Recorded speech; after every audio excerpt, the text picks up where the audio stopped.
এই এপিসোড উৎসর্গ করা হলো কক্সবাজারের চকরিয়ার দুলা হাজরায় যৌথ বাহিনীর অভিযানে সন্ত্রাসী হামলায় নিহত সেনাবাহিনীর লেফটেন্যান্ট শহীদ তানজিম সারোয়ার নির্জনের পবিত্র স্মৃতির উদ্দেশ্যে। বাংলাদেশকে নিয়ে ওয়াকার কি করতে চায় সেটার একটা ইঙ্গিত পাইছি, আপনাদের সাথে সেটা শেয়ার করতে চাই। ওয়াকারের খায়েশ কি সেটা সে গোপন করে নাই, ভালো কথা। বাংলাদেশ কলে ওই পথেই যাইতেছে। আজকের এপিসোড শেষ হলে বুঝতে পারবেন যে বাংলাদেশে সিসির মতো একটা সামরিক শাসনের সম্ভাবনা তৈরি হইতেছে। সেই সরকারের প্রেসিডেন্ট হয়তো প্রফেসর ইউনূসই থাকবে। এটা ওয়েস্ট খুশি, মানে পশ্চিম খুশি, ইন্ডিয়া খুশি, আমেরিকা খুশি, ইউরোপ খুশি, আওয়ামী লীগও খুশি, বাঙ্গু এলিটেরাও খুশি থাকবে। কিন্তু গণতান্ত্রিক বাংলাদেশ গড়ার লড়াইয়ে যারা ছিলাম তাদের আরেকটা দুর্বিষহ ভবিষ্যৎ লড়াইয়ের জন্য তৈরি হইতে হবে। কেন আমার মনে হচ্ছে বাংলাদেশের সিসির মতো শাসনের বিপদ আছে সেটা আমি 5টা অংশে ব্যাখ্যা করব আজকের এপিসোডে। আমাদের লক্ষ্য হবে সিসির মতো শাসনের সম্ভাবনাকে রুখা দেওয়া। রাজনৈতিক দলগুলোর উচিত এই বিপদ সম্পর্কে ওয়াকিবহাল থাকা এবং সেনা প্রধানেরও জানা উচিত আমরা সজাগ আছি, চেতন আছি, হওয়ার লয়। আন্তর্জাতিক বার্তা সংস্থা রয়টারকে দেওয়া ওয়াকারের সাক্ষাৎকার পড়ে মনে হইল যে 36 জুলাইয়ের গণঅভ্যুত্থান পরবর্তী এই অন্তর্বর্তীকালীন সরকারকে উনি 1/11 ধাঁচের সরকার বলে মনে করছেন। এই ভদ্রলোক নিজের আর এক জেনারেল মঈন ভাবছেন। তা না হইলে একজন সরকারি কর্মকর্তা হইয়া কোন ক্ষমতার জোরে এবং কোন সাহসে কার অনুমতি নিয়ে সংবাদ মাধ্যমে বক্তব্য দিলেন? সরকারি কর্মচারী হিসেবে উনার তো প্রধান উপদেষ্টার অনুমতি নিয়ে বক্তব্য দেওয়ার কথা, ঠিক কিনা? রাষ্ট্র, রাজনীতি এবং দেশের সর্বশেষ পরিস্থিতি নিয়ে সরকারের মন্ত্রী পরিষদ বিভাগের সচিব, পুলিশের আইজিবি, নৌবাহিনীর প্রধান, বিমান বাহিনীর প্রধান অথবা প্রধান বিচারপতি কি প্রকাশ্যে গণমাধ্যমে বিবৃতি সাক্ষাৎকার দিতে পারবেন? পারবেন না। উনি কেমনে দিলেন? কোন অধিকারে? কোন হেডমে? হাতে অস্ত্র আছে আর তলে সৈনিক আছে। সেই জন্য ফ্যাসিবাদের অবসানের পরে গণতন্ত্র ফিরে আসলে বলে কি সরকারের শীর্ষ কর্মকর্তারাও স্বাধীন হয়ে গেলেন? চাকরিবিধির সকল শর্ত লঙ্ঘন করিয়া নিয়ম নীতি ভাঙ্গা তারা কি দেশে অরাজকতার সৃষ্টি করবেন?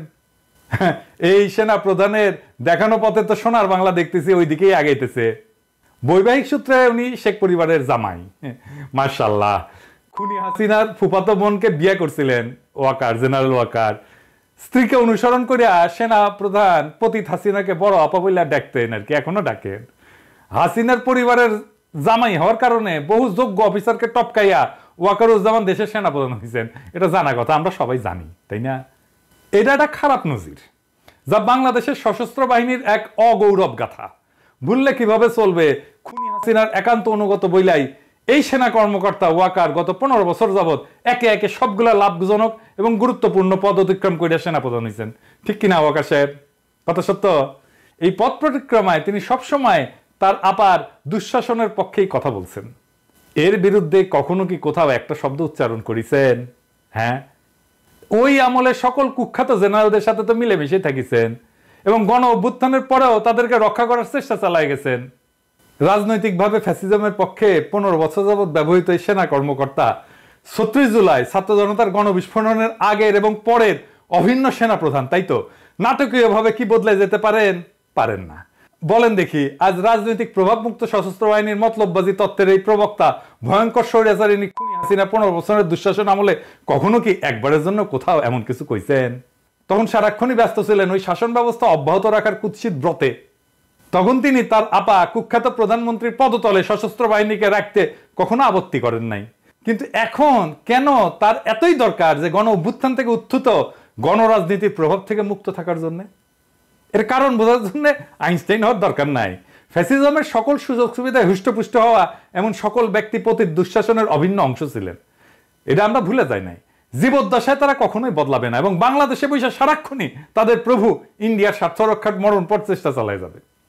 অব্যাহতভাবেই এসব চেষ্টা তারা চালাইতেছেন এবং এই অপচেষ্টা আরো শক্তিশালী করার জন্য বাংলাদেশ রাষ্ট্রের অর্থও এরা ব্যবহার করতেছেন। এই অফিসাররা দেশে বিদেশে নতুন এজেন্ট নিয়োগ করছেন এবং তাদের পক্ষে বয়ান বা কাহিনী তৈরি করার চেষ্টা চালাইতেছেন। হ্যাঁ, আমার পিছনে লেগে দিচ্ছেন অবশ্য অনেককেই, মাশাআল্লাহ। লাগান লাগান লাগান, দেখি কত লাগাইতে পারেন, কার কত বড় হেডম সেটা দেখা যাবে। লাগান না দেখি ওয়াকার সাহেব। দেশপ্রেমিক নাগরিকদের ভাবমূর্তি ক্ষুণ্ণ এবং ক্ষতিগ্রস্ত করার জন্য জোরে সোরে কাজও শুরু করছে। এই সমস্ত এর অশুভ ফলাফল স্বদেশবাসী অল্প কয়েকদিনের মধ্যে দেখতে পারবেন কলে। আমি কলে আগে থেকে কয়ে রাখলাম, তবে আমার পিছনে লেগে কিছু করবা পারবে না। লাগুক না, আমি তো চাই লাগে, লাগ দেখি কত ক্ষমতা। এবার আসেন দ্বিতীয় ইস্যুতে। ওয়াকার সাহেব ঘোষণা করলেন আগামী 18 মাসের মধ্যে সাধারণ নির্বাচন অনুষ্ঠিত হওয়া উচিত। বাহ, ভালো কথা। বাংলাদেশ সেনাবাহিনীর মাঝারি মানের এই অফিসার এককভাবে নিজের মতামত দিচ্ছেন বলে দেশপ্রেমিক তরুণ অফিসার এবং সৈনিকেরা কিন্তু মনে করে না। তরুণ অফিসার এবং সৈনিকেরা ওনারা আদ্যপান্ত জানেন, তাই মনে করেন ইন্ডিয়ার কুখ্যাত গোয়েন্দা সংস্থা র অথবা খুনি হাসিনার মতো কেউ তাকে পেছন থেকে নাচাইতেছে। আর একটা হইতে পারে উনি সবকিছু নায়ক হিসেবে নিজেকে জাহির করার লোভ সামলাইতে ব্যর্থ হইতেছেন, নাকি লোকটা নিজেকে জাতির সামনে একজন বিশ্বস্ত এবং গুরুত্বপূর্ণ ব্যক্তি হিসেবে আত্মপ্রকাশের চেষ্টা করতেছেন। ওই সাক্ষাৎকারটা যদি আপনারা পর্যালোচনা করেন নিবিড় ভাবে, তাহলে জরুরি কয়েকটা উপাদান কিন্তু পাওয়া যাবে। কি কি? 1 নাম্বার, সশস্ত্র বাহিনীর কর্তৃত্ব প্রেসিডেন্টের হাতে রাখার দাবি তুলে বলছেন তারা রাজনীতি থেকে দূরত্ব বজায় রাখতে চায়। এইটা সীমা লঙ্ঘনকারী, অনভিপ্রেত এবং বেআইনি এরকম প্রস্তাবের চাইতে রাজনীতি করার বড় দৃষ্টান্ত আর কি হইতে পারে? কারণ তিনি সহ একজনও সেনাপ্রধান বা চাকরিতে নিয়োজিত জেনারেল জঘন্য স্বৈরাচারিণী শেখ হাসিনার শাসনামলে অনির্বাচিত অবৈধ প্রধানমন্ত্রীর কর্তৃত্বের বাইরে যাইতে চাননি। চাইছেন কি ওয়াকার সাহেব? চান নাই। এখন কেন যাইতে চাইতেছেন প্রধান উপদেষ্টার বাইরে? তখন কি তাদেরকেও প্রতিরক্ষা বাহিনীকে রাষ্ট্রপতির কর্তৃত্বে রাখার কথা বলছিলেন? আজ এটা বলার রাজনীতি বিরোধী এবং গণস্বার্থ বিরোধী রাজনীতি। আপনি রাজনীতি করতেছেন ওয়াকার সাহেব।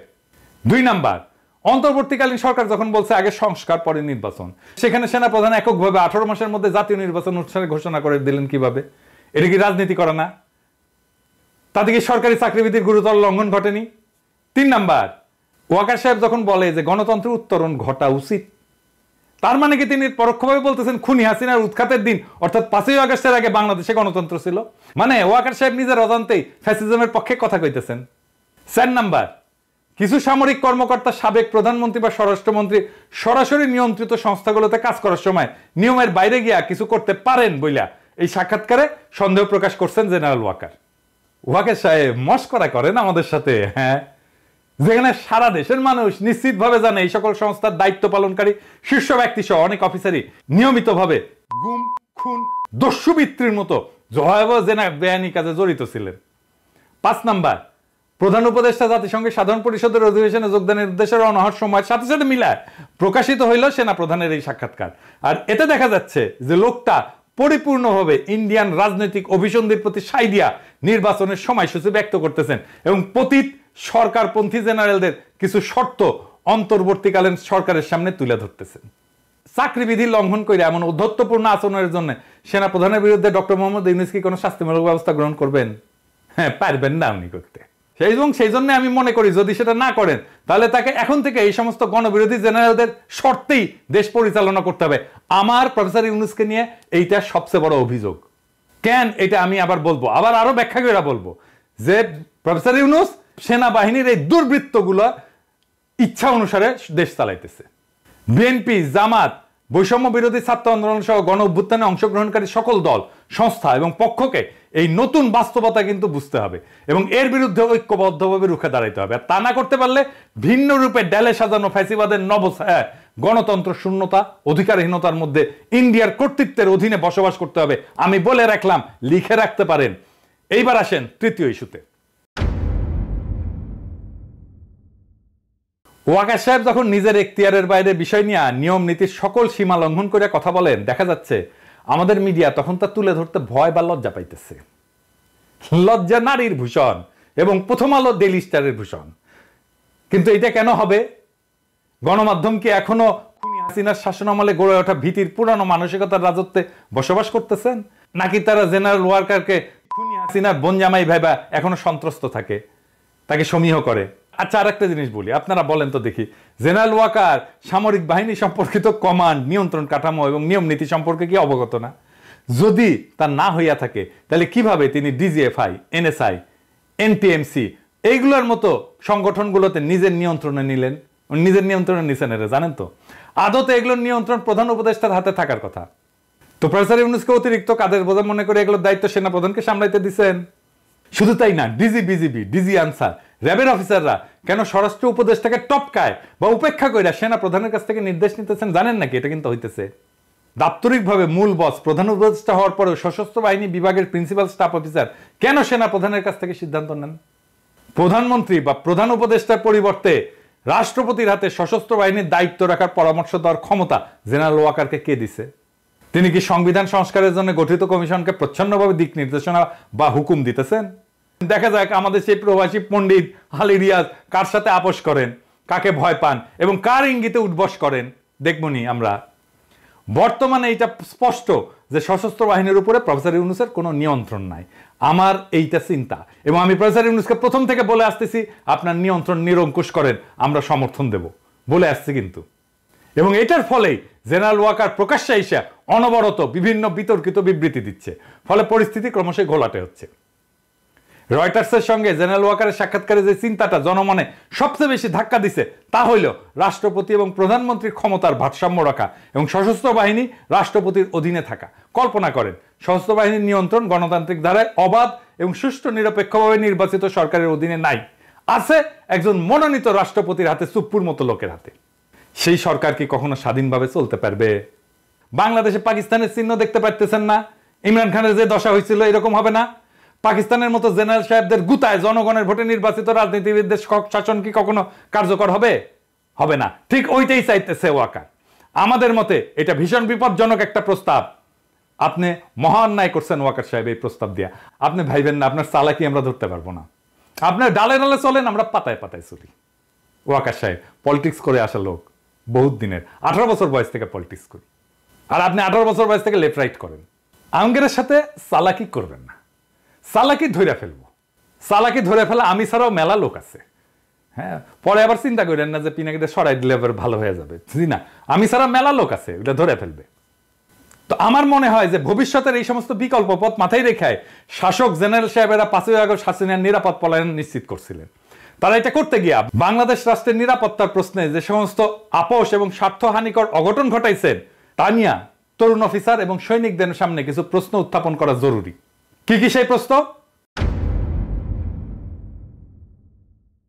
1 নাম্বার, একটা দেশবাসীর উদ্দেশ্যে একটা পরিকল্পিত নাটক প্রচার করা হয়। দেশবাসীর উদ্দেশ্যে বলা হয়েছিল যে বিক্ষুব্ধ জনতা গণভবনের দিকে আগায় আসতেছিল বলে মাত্র 45 মিনিট সময় বেঁধে দেওয়া হয় হাসিনাকে। এই সময়ের মধ্যে পদত্যাগ করে হাসিনা সামরিক হেলিকপ্টার করে দেশ ছাড়ে। কিন্তু নাটকটি সময়ের ফ্রেমে বিশ্বাসযোগ্যতা হারায়। এটা নিছক 45 মিনিটের নাটক ছিল না, হুট করে কিছু হয়নি। জবনিকা পাতের বেশ কয়েক ঘন্টা আগে থেকেই এই নাটক সাজানো হয়েছিল, যার প্রত্যেকটা মিনিটের হিসাব এবং বিবরণ এবং ঘটনার বিস্তারিত অবশ্যই আছে। কখন হয়েছিল এই নিরাপদ পলায়ন নাটকের প্লট রচনা? কে বা কারা এটা তৈরি করছিল? এর সাথে কি ইন্ডিয়া জড়িত? প্রতিবেশীদের সঙ্গে আতাত করিয়া সফল সমন্বয় ঘটায় কি খুনি হাসিনাকে দিল্লিতে পাঠানো হইল?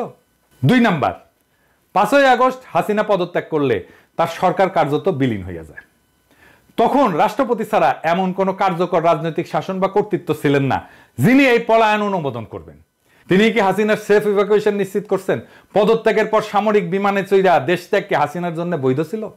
গণভবনের পেছনে এসা হেলিকপ্টার চইরা কুর্মিটোলা বিমান ঘাটিতে, সেইখান থেকে C-130 বিমানে চড়াই সীমান্ত পাড়ি দিয়া ফ্যাসিস্ট হাসিনাকে দিল্লি নিয়ে যেতে কে নির্দেশ দিয়েছিলেন?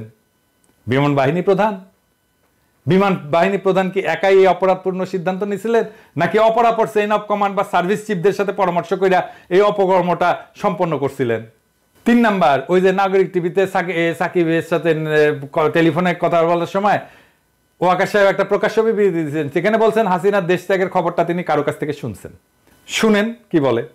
প্রথম কথা হচ্ছে যে আমি তো পলিটিক্যাল পার্টিগুলোর সাথে ডিসকাশন করছিলাম, তখন আমাকে somebody said যে উনি তো চলে যাচ্ছে, উনি is on the runway, he has taken off। জি, তো এটা আমি জানতাম না যে that she is leaving the country। কি কইলো শুনলেন তো? সেই সময়টাতে নাকি তিনি সকল রাজনৈতিক দলের নেতা, ছাত্র নেতা এবং নাগরিক সমাজের ব্যক্তিদের সাথে সেনা সদরে ছিলেন। সেক্ষেত্রে যে প্রশ্ন অমীমাংসিত থাকে তা হইল সেনা প্রধান তখন কেন সেনা সদরে এই সমস্ত অতিথিদের আমন্ত্রণ জানাইছিলেন? 4 নাম্বার, বাংলাদেশ বেসামরিক বিমান চলাচল কর্তৃপক্ষ কি খুনি হাসিনার ইন্ডিয়া যাওয়ার ফ্লাইট ক্লিয়ারেন্স ছাড়পত্র পাইছিল? যদি না পাইয়া থাকে তাহলে খুনি পালালো কার সহায়তায়? পলায়নরত স্বৈরাচারিণীর বিমানের ট্রান্সপন্ডার কেন বাংলাদেশের আকাশ সীমা অতিক্রম করা পর্যন্ত বন্ধ রাখা হয়েছিল? এতে কি ওই বিমানে থাকা সকল যাত্রীর জীবন বিপন্ন হওয়ার হুমকির মধ্যে ছিল না? 5 নাম্বার, ফ্লাইটে হাসিনার সঙ্গে আর কে কে ছিল? ওই আরোহী তালিকা কোথায়? ক্রু কারা ছিল? এসএসএফ এর পিজিআর এর কোন সদস্যরা খুনির সঙ্গে উঠছিল? ওই বিমানে থাকা সব যাত্রী কি বৈধ ভিসা ছিল? 6 নাম্বার, পালানোর নিরাপদ পথ তৈরি করে দিতে ইন্ডিয়ার সঙ্গে যোগাযোগটা কে করে দিছিল? এই আলোচনার মধ্যস্থতা কে করছিল? খুনি হাসিনার নিরাপদ পালানোর বিষয়ে রাজনৈতিক দলের নেতা, ছাত্র নেতা এবং নাগরিক সমাজের কর্তা ব্যক্তিদের মধ্যে কারা সম্মতি দিছিল? আমরা মনে করি এই প্রশ্নগুলোর উত্তর জানা খুবই গুরুত্বপূর্ণ কর্তব্য। বাংলাদেশের নাগরিকদের, বিশেষ করে আন্দোলনে অংশগ্রহণের ছাত্র জনতা, জুনিয়র অফিসার এবং সৈনিকদের এই সমস্ত তথ্য জানার অধিকার আছে। অথচ এখন পর্যন্ত ডক্টর মোহাম্মদ ইউনূসের অলস, অকেজো, অথর্ব, বুড়া হাবরার অন্তর্বর্তী সরকার এই বিষয়ে সম্পূর্ণ নীরব। এইবার আসেন চতুর্থ ইস্যু নিয়ে আলাপ করি। সেনাবাহিনী কি মাতৃভূমি রক্ষা করতে প্রস্তুত? দেশে বড় যে কারণ দেশবাসীর চোখের আড়ালে রাখা হইতেছে তা হইল বাংলাদেশের সীমান্ত এখনো অস্থিতিশীল। সীমান্তের ঠিক ওপারে আরাকান আর্মি এবং মিয়ানমার সরকারি বাহিনীর মধ্যে লড়াই চলমান। রোহিঙ্গারা এখনো নিজের ভূখণ্ডে নির্যাতিত। আজও তাদের দেশ থেকে বাধ্য করা হচ্ছে। আরো শরণার্থী আমাদের দেশের দিকে ঠেলে দেওয়ার অপচেষ্টা অব্যাহত আছে। এই সুযোগে কুকি চীনরা বেশ সক্রিয় হয়েছে। ইন্ডিয়ার মণিপুর, মিজোরাম এবং বার্মার চীন রাজ্যের স্বগোত্রীয়রা আতাতে আমাদের পার্বত্য চট্টগ্রামের বিশাল একটি অংশ নিজেদের বলে দাবি করতেছে। আপনারা সবাই জানেন পিসিজেএসএস এবং ইউপিডিএফ পার্বত্য চট্টগ্রামে নিজেদের নিয়ন্ত্রণ নেওয়ার চেষ্টা করতেছে। সার্বভৌমত্ব রক্ষার প্রশ্নে এমন হুমকি মোকাবেলায় আমাদের সশস্ত্র বাহিনীর পরিকল্পনা এবং প্রস্তুতি কতটুকু তা দেশবাসীর জানা প্রয়োজন। পাশাপাশি ইন্ডিয়া অবিরতভাবে তার বল প্রদর্শন করতেছে। অমিত শাহ এবং রাজনাথ সিং এর নিয়মিত হুমকি স্রেফ ফাঁকা আওয়াজ বইলা উড়িয়ে দেওয়াটা ঠিক না। ডক্টর ইউনূস সরকারের উপর ভারত মোটেও খুশি না, এটা কিন্তু মাথায় রেখেন। বাংলাদেশ আক্রমণ করে ইন্ডিয়া যে তাদের পুতুল হাসিনাকে আবারও ক্ষমতা বসানোর চেষ্টা করবে না এর নিশ্চয়তা আছে কি? কিংবা এমন আশঙ্কা কি কোনো সমরবিদ অস্বীকার করতে পারবেন? পারবেন না। অবশ্য আক্রমণ বা আগ্রাসন বলি তা করতে ইন্ডিয়া বেশ কয়েকটা অজুহাত ধীরে ধীরে উচ্চারণ করে পটভূমি কিন্তু তৈরি করতেছে। যেমন সংখ্যালঘু নির্যাতন, নিপীড়ন, ইসলামী মৌলবাদের উত্থান, ইন্ডিয়া অবৈধ বাংলাদেশের অনুপ্রবেশ ইত্যাদি। এমন হুমকি মোকাবেলায় কি আমাদের সশস্ত্র বাহিনী প্রস্তুত আছে? দেশবাসীর সামনে বুকে হাত রেখে আমরা প্রস্তুত এমন অভয়বাণী দেওয়ার সততা, সাহস কি তিন বাহিনী প্রধানদের আছে? সেনাপ্রধান জেনারেল ওয়াকারুজ্জামান, নৌবাহিনীর প্রধান রিয়ার অ্যাডমিরাল নাজমুল হাসান এবং বিমান বাহিনীর প্রধান মার্শাল হাসান মাহমুদ খান কি দেশবাসীকে পরিপূর্ণ আশ্বাস দিতে সক্ষম যে তারা বহিঃশত্রুকে মোকাবেলার পুরোপুরি তৈরি আছেন? আগে তো এই কাজটা করবেন। বাংলাদেশের রাজনীতি নিয়ে মাথার একেবারে পোকা উঠে গেছে না? নিজের কাজের খবর নাই, রাজনীতির খবর নিয়ে মাথা গরম করে বসে আছেন। খুনি হাসিনার পতনের আগে 19 জুলাই রাতে সারা দেশে কারফিউ জারি এবং সেনা মোতায়েন করছিল তৎকালীন ফ্যাসিস্ট আওয়ামী লীগ সরকার। কিছু দলবাজ আর্মি অফিসার তখন বিক্ষোভরত নিরস্ত্র ছাত্র জনতার দিকে গুলিও ছুড়ছে, মারাও গেছে ওই গুলিতে। আমাদের কাছে ভিডিও আছে। গণ অভ্যুত্থানের পর প্রতিষ্ঠিত অন্তর্বর্তীকালীন সরকার এখন সেনা কর্মকর্তাদের ম্যাজিস্ট্রেসির ক্ষমতাও দিছে। এমত অবস্থায় জেনারেল ওয়াকার সাহেব কি আমাদের আশ্বস্ত করতে পারবেন তথাকথিত জননিরাপত্তার কাজে দীর্ঘমেয়াদে সেনাবাহিনী মোতায়েন করে রাখার কারণে সেনাদের দেশ রক্ষার মনোবল, লড়াইয়ের পূর্ণ ক্ষমতা এবং দক্ষতা অক্ষুণ্ণ আছে কি? তিনি কি নিশ্চিত করবেন ওনারা সত্যিই রাজনীতি মুক্ত এবং এখন কেবলই দেশ সার্বভৌমত্বের অধিকার রক্ষায় বহিরাগত আগ্রাসন মোকাবেলায় প্রস্তুত? তিনি কি গ্যারান্টি দিতে সক্ষম আমাদের সেনাবাহিনীর প্রশিক্ষণ চক্র, কোর্স ক্যাডার, ইনডোর আউটডোর অনুশীলন, বিশেষজ্ঞ প্রশিক্ষণ সহ সকল পেশাদার কার্যক্রম স্থগিত বা কমানোর পরেও সেনাদের পেশাগত দক্ষতা বজায় আছে? শত্রুর বিরুদ্ধে লড়াই করার জন্য বাংলাদেশ কি উপযুক্ত দক্ষতা, প্রশিক্ষিত জনশক্তি, অস্ত্র এবং গোলাবারুদ আছে? সশস্ত্র বাহিনীকে দেশের আভ্যন্তরীণ নিরাপত্তার দায়িত্ব থেকে দ্রুত সরায় যুদ্ধের পর্যায়ে প্রস্তুত করতে কতদিন সময় লাগে তা কি তারা জানেন? তবে আমি দৃঢ়ভাবে বিশ্বাস করি সেনাপ্রধান জেনারেল ওয়াকারুজ্জামান জানেন দীর্ঘদিন ব্যবহার না করলে ধারালো অস্ত্রটাও মরিচায় ক্ষয় ধরে যায়। এইবার আসেন অ্যাডমিরাল মোহাম্মদ নাজমুল হাসান, আপনি কি জানাবেন আমাদের কতগুলো সমুদ্র উপযোগী সহায়ক কর্মক্ষম জাহাজ আছে? কয়টা কর্মক্ষমতার বাইরে আছে? কি যথেষ্ট অস্ত্র, গোলা বারুদ বা যুদ্ধের রসদ? জবাব যদি না হয় আপনি কি প্রতিরক্ষা উপদেষ্টাকে বর্তমান পরিস্থিতি এবং সক্ষমতা সম্পর্কে জানাইছেন? এই অবস্থার উন্নতি না হইলে শত্রুপক্ষের দ্বারা বাংলাদেশের কি হাল হইতে পারে, জয় হইতে পারবেন কিনা তা নিয়ে কি আলোচনা করছেন? আপনার নাবিকদের অপারেশনাল এবং প্রশিক্ষণের হাল হকিকত এবং মান কতটুকু?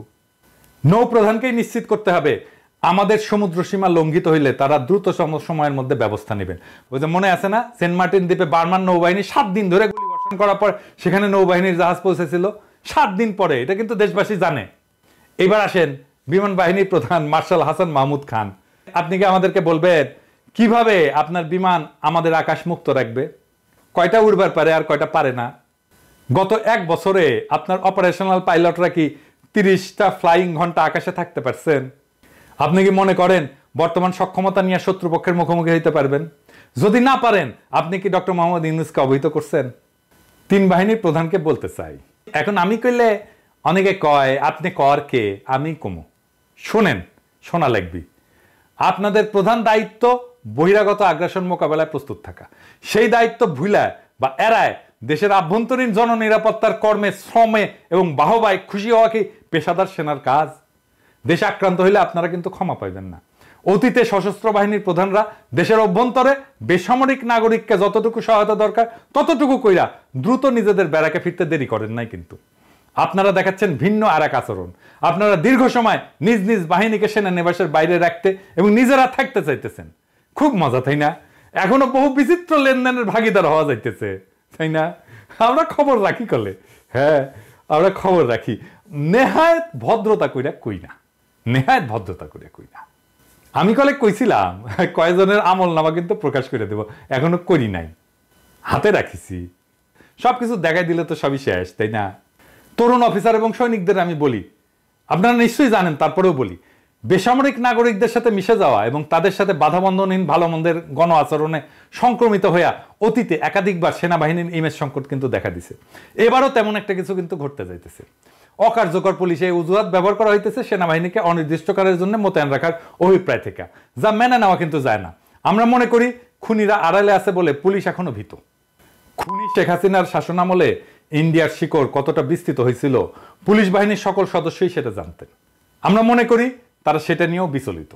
যতদিন দেশের অভ্যন্তরে জননিরাপত্তার কাজে সেনাবাহিনী মোতায়েন থাকবে ততদিন পুলিশ নিজের পায়ে দাঁড়াইতে পারবে না, তারা গা ছাড়া দিয়া থাকবে। তারা একটু গুছায় ওঠা মাত্রই সেনাবাহিনীকে নিজেদের কাছে ফিরাই নিয়ে যেতে হবে। আমরা পুলিশকে মোটিভেট করব আসার জন্য, পুলিশের মনোবল বাড়াবো, দরকার হইলে সেনা প্রত্যাহার করা হলে পুলিশ ঠিকই অ্যাকশনে যাইতে পারবে। ভাবসাব দেখে মনে হইতেছে অন্তর্বর্তীকালীন সরকার সেনাবাহিনীকে মাঠে রেখা বেশ খুশ মেজাজে আছে। তারা হয়তো চাইতেছে দেশ রক্ষা বাহিনীর সমাজ রাজনীতির বিভিন্ন নোংরা আবর্জনা এবং জঞ্জালের মধ্যে জড়ায় সরকারকে কলঙ্ক মুক্ত রাখবে। আহারে, এই হইতেছে প্রফেসর ইউনূসের সরকারের বুদ্ধি। উপদেষ্টাদের বুদ্ধি হচ্ছে এই লেভেলে। সশস্ত্র বাহিনী বলছিল না যে 632 জনকে অঘোষিতভাবে লুকায় রাখা এবং পতিত সরকারের কয়েক হাজার খুনি, দাগী অপরাধী, দুর্বৃত্তকে দেশব্যাপী সেনা ছাউনিতে নিরাপদ আশ্রয় দিছিল। এর জন্য কিন্তু দেশবাসী বিস্মিত এবং ব্যথিত হয়েছিল। পতিত ফ্যাসিস্ট সরকারের বিভিন্ন পর্যায়ের নেতা নেত্রী, সংগঠক, কর্মকর্তাদের নিরাপদে দেশান্তরিত হওয়ার সকল ব্যবস্থা যে সশস্ত্র বাহিনীর একদল শীর্ষ কর্মকর্তা করে দিচ্ছেন তা যেই না জনগণ ক্ষুব্ধ হয়ে উঠছে। কলঙ্কজনক এমন ভয়াবহ ঘটনার কারণে সশস্ত্র বাহিনীর এই 3 প্রধানের প্রতি মানুষের সকল আস্থা ধুলায় মিশাই গেছে। ফ্যাসিস্ট সরকারের পতনের পর 3 বাহিনী প্রধানের প্রত্যেকটা পদক্ষেপ থেকে বোঝা যায় সশস্ত্র বাহিনীর বর্তমান নেতৃত্ব দেশপ্রেমিক ভূমিকা রাখতে অক্ষম। দলবাজ, অযোগ্য, অদক্ষ, দুর্নীতিপরায়ণ কর্মকর্তাদের অবসারিত কইরা প্রথমেই তাদের উচিত ছিল আগাছা নির্মূল করা। বিড়াল মারতে হয় প্রথম রাতে, তারপর স্বচ্ছ একটা ব্যবস্থা প্রবর্তন করে দ্রুত সকল শূন্য পদ এবং র্যাঙ্ক পূরণ করা।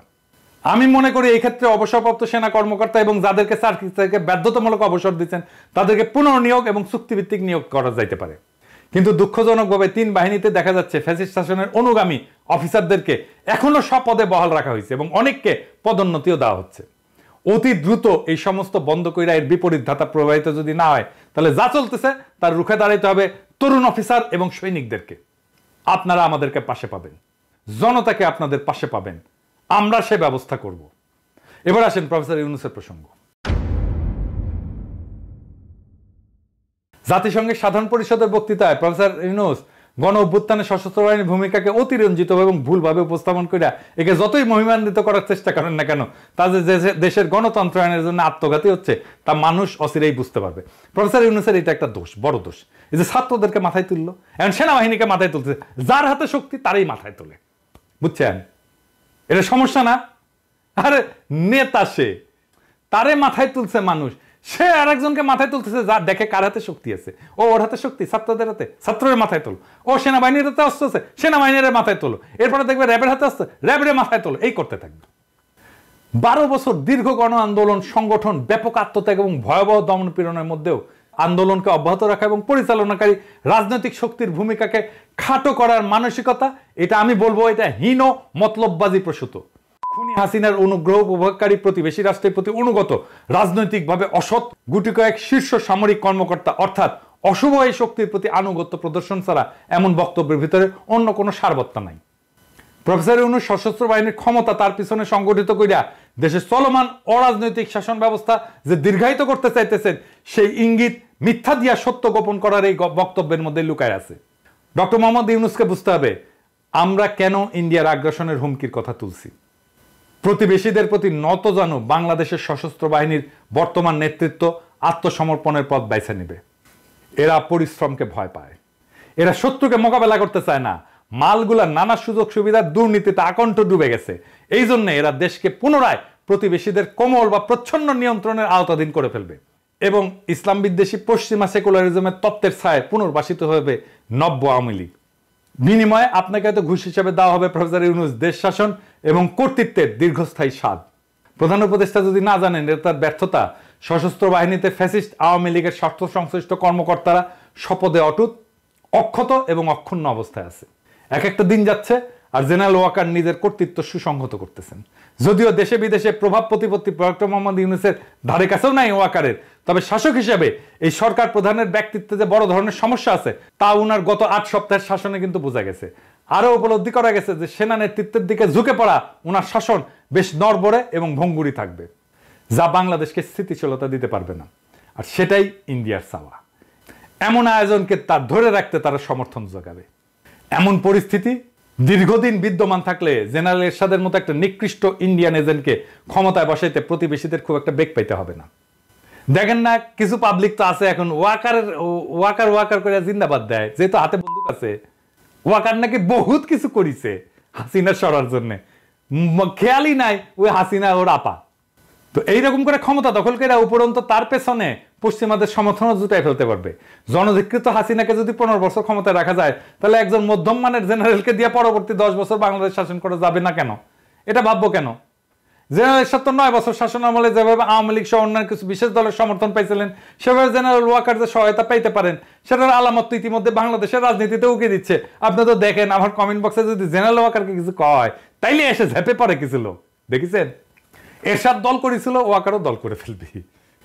আর প্রফেসর ইউনূস আপনি কিন্তু মাথায় রেখেন আপনার সাথে ইন্ডিয়ার যদি কোনো ঝামেলা হয় আমেরিকা কিন্তু আপনার পক্ষ নিয়ে আগে আসবে না। আপনার বড় বন্ধু হওয়া সত্ত্বেও মার্কিনের পিছু উঠবে, যেভাবে গত জানুয়ারিতে জাতীয় সংসদ নির্বাচনকালে চূড়ান্ত দুঃসময়ে বাংলাদেশকে পরিত্যাগ করছিল তারা।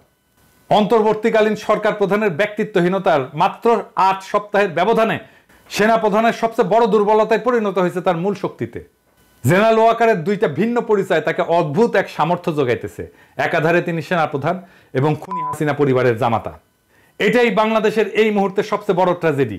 ডক্টর মোহাম্মদ ইউনূসের সরকার ইন্ডিয়াকে তোষামত করতেছে আর সেনা প্রধান পদে বসে আছে তাদেরই এক এজেন্ট, আর প্রেসিডেন্ট হয়ে বসে আছে আর এক হাসিনা নির্বাচিত লোক সুপ্পু। গণ অভ্যুত্থান সংগঠনকারী এবং পরিচালনাকারী এবং নেতৃত্ব প্রদানকারী বিশাল আত্মত্যাগে মহিয়ান ছাত্র জনতা সহ সকল আন্দোলনকারী রাজনৈতিক শক্তির সঙ্গে সহায়তা না কইরা ডক্টর মোহাম্মদ ইউনূস আজ ব্যাপকভাবে দুর্নীতিগ্রস্ত সেনা নেতৃত্বের সঙ্গে আঁতাত করেছেন। ঘাতকদের একটা অংশের পক্ষ নিচ্ছেন এবং পতিতদের রাজনৈতিক স্বার্থ দেখিচ্ছেন। প্রফেসর ইউনূস এটা আমি আগে বলি নাই, কিন্তু আজ বলতে বাধ্য হতেছি। কিন্তু দীর্ঘ 15 বছর ধরে চলমান দেশবাসীর গণতন্ত্র, ভোটাধিকার এবং মৌলিক মানবাধিকার সংগ্রামে আপনি কিন্তু একটা বিবৃতি দিয়ে কখনো পক্ষে দাঁড়ান নাই, একটা গুম খুন মিথ্যা মামলার প্রতিবাদ করেন নাই, শুধু আপনার নিজের স্বার্থের এবং কষ্টের কথা বলছেন।